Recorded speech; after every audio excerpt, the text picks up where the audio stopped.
we've seen so many companies, we've seen big names, popular names who were big names back then, and they are no more. Gone into extinction. Gone into extinction because of mismanagement. So management, which shows you or tells you that management is key. Being able to plan, execute, and get things done at the right time. So it takes management to take into consideration in their strategy what impact is it going to have on the environment. There is no way that the effect of the business model on the environment can be mitigated, then throw it away. In Africa's journey towards sustainable economic development, one challenge keeps coming up, and that's management. Not just in business, but across governments, institutions, and development programs. Effective management of people, resources, policies, and enterprises determines whether ideas translate into growth and whether wealth is shared or wasted. Today, in part 2 of our program, we are reimagining management as a prerequisite for Africa's economic development, asking what new leadership strategy and organizational models Africa needs to unlock its true potential. Do not forget that we've heard issues that Nigeria's problem is not about policies or resources. It is leadership. Well, that problem is bigger than the way we picture it. Now, one of the key ingredients of building sustaining wealth, business, policy is management.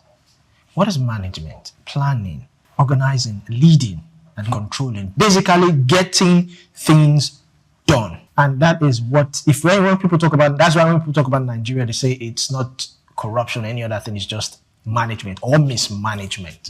So management is that thing that is created, or a CEO has to get it right, so that he can focus on other things. So the management takes care of every other thing. Now, we've seen so many companies, we've seen big names, popular names, who were big names back then, and they are no more. Gone into extinction. Gone into extinction because of mismanagement. So management, which shows you or tells you that management is key.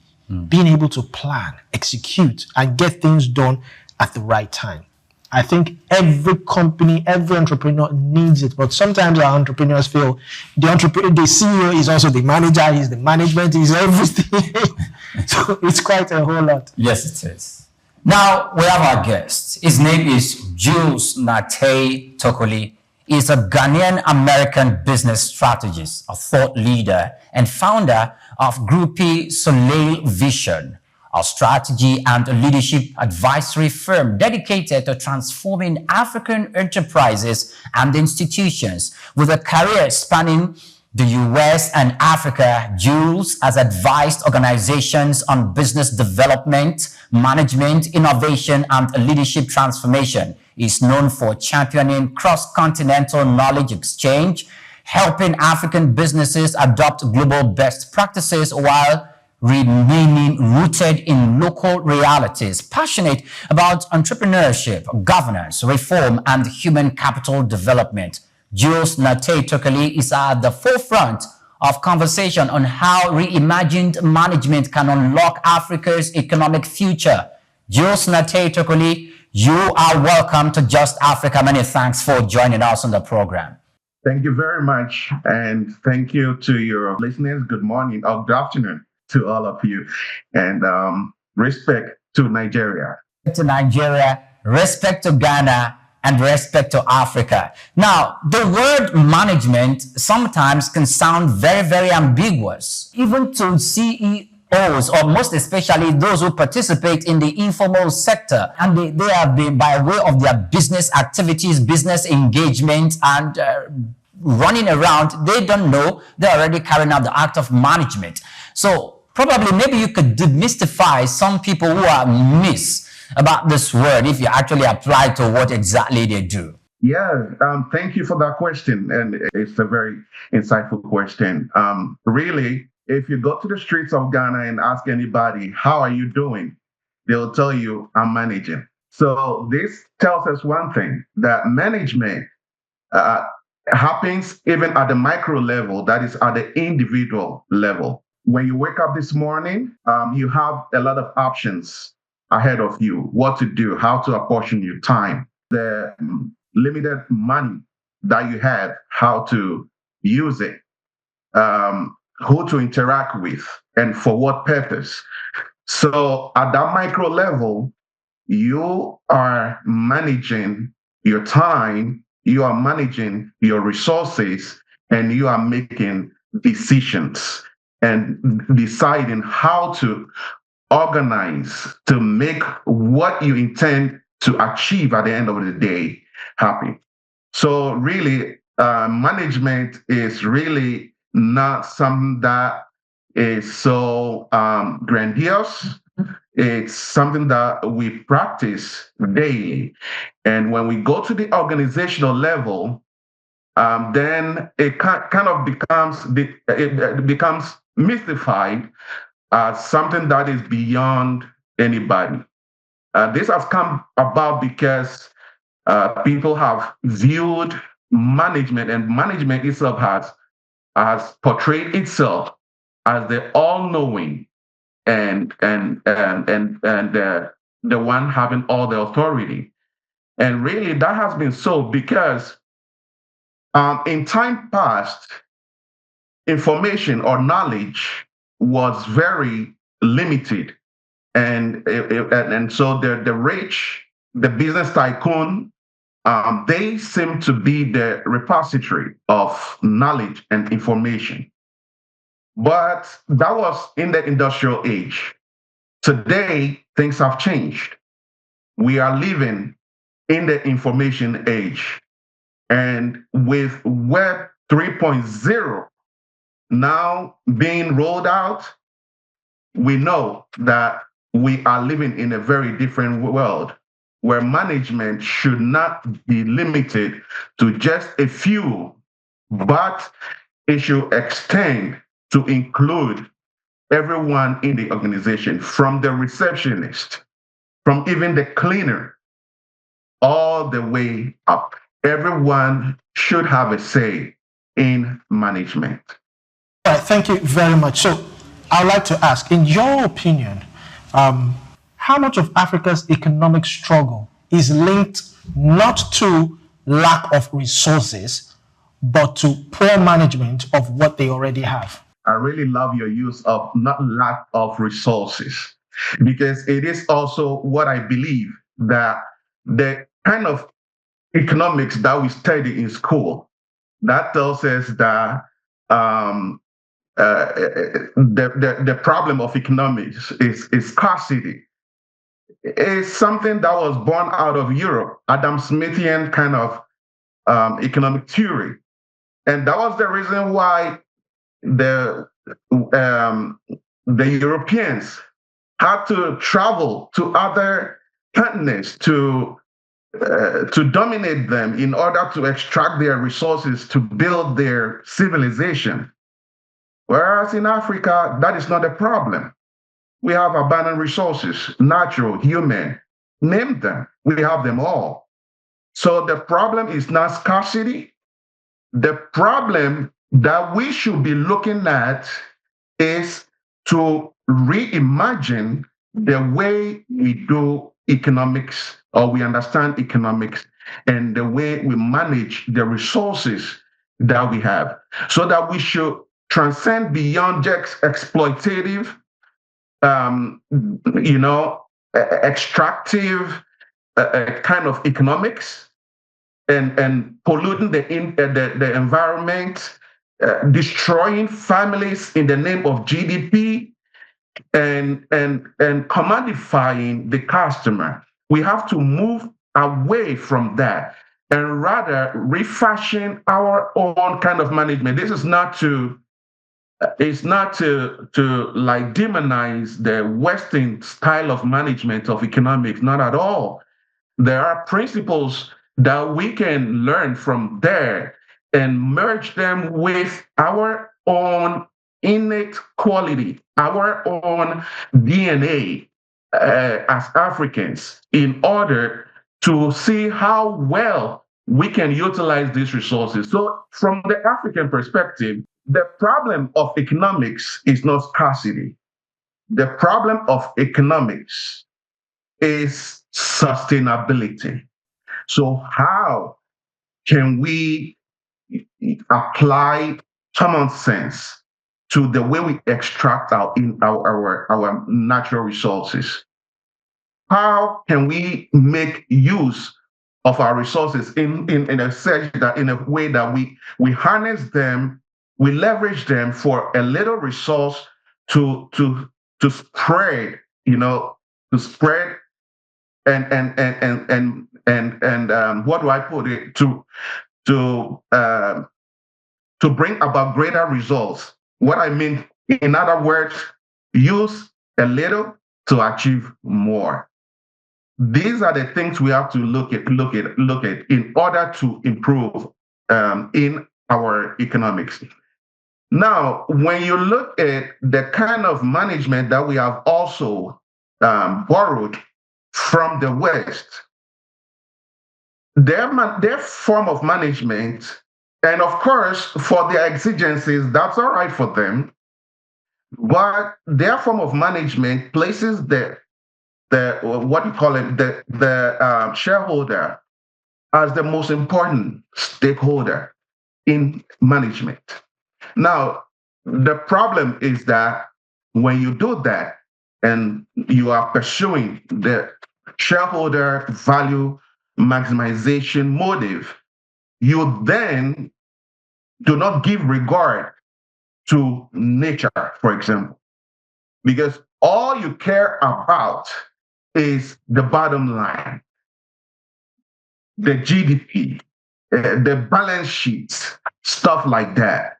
So you are only thinking about building infrastructure for the purpose of extracting from the environment in order to make the shareholder richer. And in the process, you hurt the environment that makes it possible for human existence. Now look at how much you are grappling with pollution. And when we talk about pollution, people think it's a political decision. No, pollution is a boardroom decision. It's a boardroom activity. So it takes management to take into consideration in their strategy what the business model how the business model is going to affect the environment. What impact is it going to have on the environment? So if it's going to, there is no way that the effect of the business model on the environment can be mitigated, then throw it away. So that is why I came up with the value pyramid of management, which lists the stakeholders of management according to their relative importance. At the apex of the pyramid is nature. Because like I said before, we can't exist without nature. After nature, then we have the next most important stakeholder, which is society. Because it is society that makes the running of business even possible. Then after society, we have human resources. Then we have the customer. Along that line, we can also add the supplier and the creditor. And at next to that, we have management. And at the bottom, that is where we have the shareholder. Thank you very much, Mr. Nartey. If you can hear me, Tokoli. Yes. Oh, thank you so much. But please permit me to be a little bit adversarial when you made references to the Western style of management. Now, please do not forget, Currently, as we speak, you're in the United States of America. And when you take a very good look around and you want to make comparison between America, Ghana, and Nigeria with regards to the environment and with regards to social welfare and how the government in that clime is managed to manage the resources of that clime in meeting the social welfare and the well-being of the people in that society, you begin to draw differences on where Africa is really not performing up to expectation. It looks like their own management styles seem to be producing results than the way Africans manage over here. What's lacking? Why aren't we producing that sort of result that can place our continent, even though we have the abundant resources, at par with other climes? Thank you very much. Yes, you're not being adversarial. You're just being objective. Yes, and that is very important. But like I said before, I don't intend to demonize the Western style of management and economics. What I mean to say is that it worked for them. But that doesn't mean that we should import what worked for them wholesale for us. We can learn from their strengths and weaknesses. And then but we also need to really understand the African way of thinking. And let me put it this way. Our educational system, through which we borrowed or we inherited from colonialism, has made us dysfunctional. What I mean is this. What happens when you decide to install an iOS software? Okay, that is operating system, on a Windows machine. They'll conflict. Or you try to install a software that was designed for Windows on your iPhone. It won't work. Similarly, we as Africans had our way of thinking and doing things. Unfortunately, colonialism has uprooted us from our roots. So we don't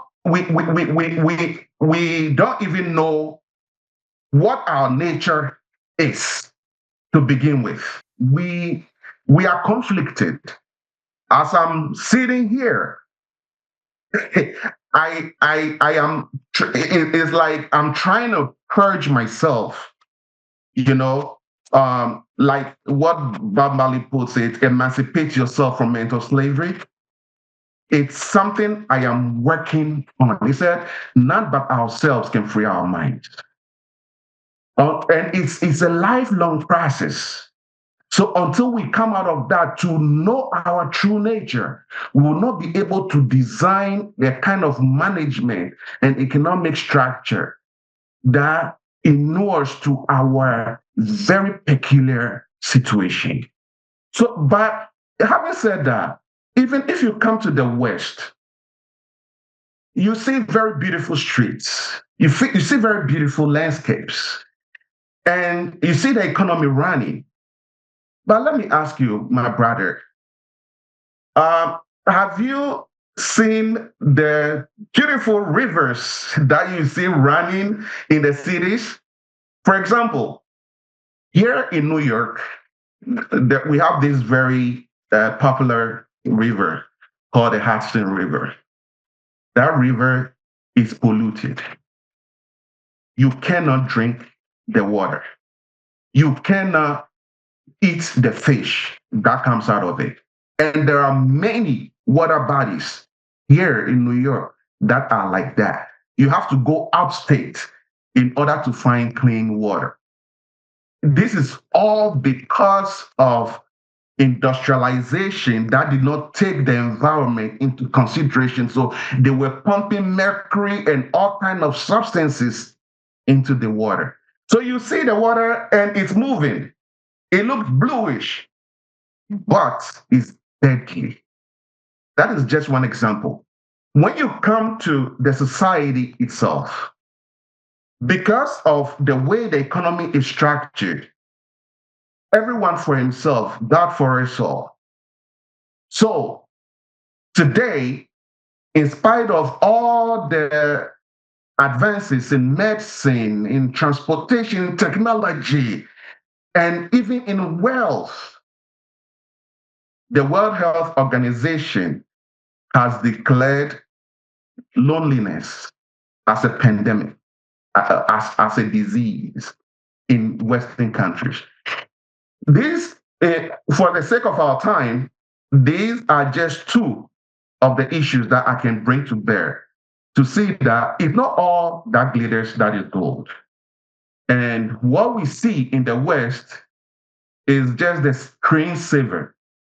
Until you go there and dig in to see what is behind the screensaver, you could easily be deceived and think that this is the archetype of development. And then you end up destroying society, you end up destroying the environment, you end up destroying human relationships. All right. So I'd like to ask you, in submission or in furthermore to this your submission, what style of management do you think we can adapt here in Africa, in Nigeria, the private sector and the public sector? We have different management style: autocratic, democratic, which is practiced in Nigeria. We have the hands-off, we have the transactional and transformational. So what style of management is best suited for Africa? Yes, I may be wrong, but those that you've described, I will put them under leadership styles. But when it comes to management, like I already mentioned, I have already proposed the value management, the value pyramid for management. That should form the basis for management. What to prioritize as you strategize. All right. And then based off of that, you can now craft the leadership style. Now we are talking about empathetic leadership that is not aloof from the rest. You see, again, the industrial age, when you would go to a huge company and in the reception, you see the imposing picture of the managing director, with all the aura. You still have in some companies today in Africa with this top management posture who are all knowing. No, information has now been democratized. In the neoliberal world that we live now, information and knowledge is no longer the repository of management.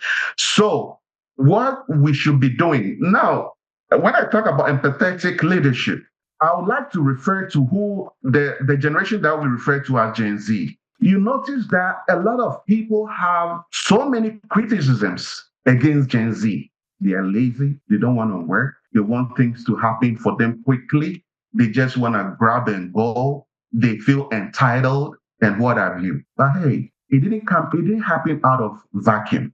The Gen Z is the combination of all the desires and aspirations of and actions and inactions of the previous generations that has come to stay with us today. So what we need to work with Gen Z employees, for example, as a leader in management, as a leader in government, is empathy. Empathy means putting yourself in the shoes of the other person. So get to understand them, get to speak with them, understand their language, understand their way of thinking. Because hey, in about 10 years' time or less, these are the ones that will be at the helm of affairs. So if you don't understand them in order to guide them empathetically, then what future are you laying for them? So we have to take this very seriously. And that is why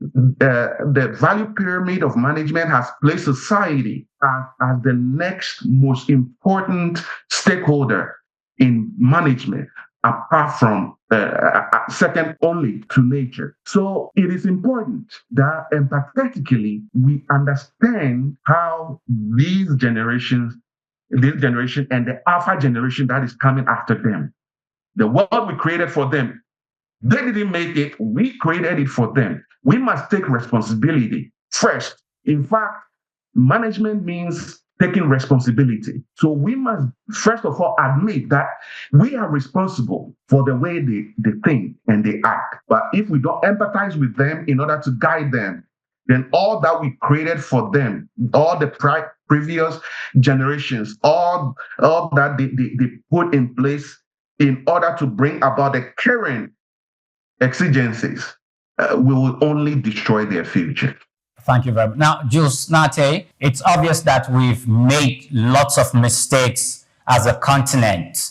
And the Chinese have a saying that I've equally said time and time again, that the best time to plant trees was like 100 years ago, but the second best time to plant those trees is today. So how do we begin to correct these anomalies? How can we begin to purge ourselves as a continent from the inefficient and retrogressive styles of management to adopting a new management style like the one you mentioned, in order for us to move towards productivity and harness the skills and potentials that we have as a continent for economic prosperity? Thank you. First of all, we need to acknowledge and accept that in our mind, we have the wrong software installed. So that is why we have to unlearn the past. We have to, even when you come out of school, all of us went through school. The school that we went through has programmed us in a way. Let me give you this example. Doesn't the Bible say that God made man in his image? And God is a generalist. That is why he was able to create a variety of things. So we as humans are also generalists. God made us to be able to create a variety of things. But education puts us in a straitjacket that either you pass your exam or you are useless. The fact that I did not pass my mathematics doesn't mean that I'm not logical in the way I think. Another thing is this. Education has taught us to specialize instead of being generalists. So we thought that this is, you pick one route and just study that route and understand it and stick to that. So that when something goes wrong, you no longer are able to see your way out. So first of all, we must acknowledge that our minds, our way of thinking is dysfunctional. And start, like I said, in Ghana, there is a word called sankofa. Sankofa means go back to your roots. Matter of fact, just yesterday, there was a street in Canada, I think in Toronto or so, that was renamed Sankofa, meaning that you should go back to your roots, learn your mistakes, learn your good days, and then use that to fashion your future. And that is what we have to be doing as Africans today. We have to go back to our roots. Colonialism has destroyed our history. So a lot of us don't know who we were before the sojourn of the European on our continent. We only think of ourselves in terms of slaves and witches and wizards. That's all we think of ourselves. We do not remember the great civilizations that we built before. We do not remember that the first university was on the African continent. We do not remember the pyramids that we built. We do not remember the Nubian culture. Matter of fact, one of my businesses is deliberately, intentionally called nubianbiz.com, which is a digital platform for African businesses to trade among themselves and also share knowledge and information. We have books that have been written that by one BBC presenter. She has a series of videos on YouTube. Her first name is Zainab. So I've forgotten the last name. But I have one of her books. She just published a book. I have it right behind me. I just can't reach it right now. Those are the kind of books that trace our history from way back. And again, Ziggy Marley said, if you don't know your past, you don't know your future. So we need to know our past, to know who we were, and what our ancestors built before. Build that confidence in us. Again, Marcus Garvey said, without confidence, you have lost the race even before you started.